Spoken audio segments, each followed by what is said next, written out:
রাজধানীর তুরাগে ২ বছরের শিশু ও মায়ের শরীরে অ্যাসিড নিক্ষেপ করে স্বর্ণের চেইন ছিনতাইকারীকে গ্রেপ্তার করেছে পুলিশ। বুধবার ময়মনসিংহের চরদুর্লভা এলাকা থেকে নাইম ওরফে বাবু নামে ওই যুবককে গ্রেপ্তার করা হয়। বৃহস্পতিবার দুপুরে ডিএমপি মিডিয়া সেন্টারে এক সংবাদ সম্মেলনে এসব তথ্য জানান মিডিয়া অ্যান্ড পাবলিক রিলেশনস বিভাগের উপপুলিশ commissioner Mohammad Talibur Rahman. Double million offer Walton fridge কিনে পেতে পারেন 20 লক্ষ টাকা, রয়েছে কোটি কোটি টাকার নিশ্চিত উপহার।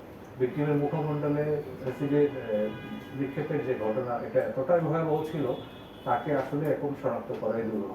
এবং এই ঘটনায় তার একটি চোখ পুরোপুরি এবং আরেকটি চোখ আংশিক নষ্ট হয়ে যায়।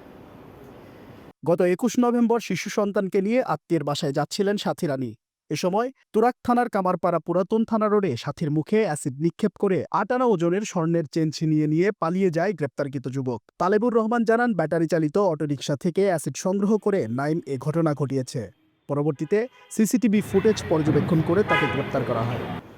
ঘটনা ঘটার পরে তুরাগ থানা পুলিশ যিনি অপরাধীকে গ্রেপ্তারের জন্য অভিযান শুরু করে এবং ঘটনাস্থলের আশেপাশে যে সিসি ফুটেজ সেগুলো সংগ্রহ করে সেই সিসিটিভি ফুটেজ থেকে মূল যে অভিযুক্ত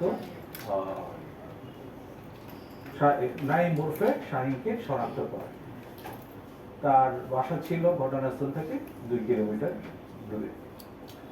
এই নাইম ওরফে বাবুকে গ্রেফতার করার জন্য তার গ্রামের বাড়ি ময়মনসিংহ এলাকার সদরের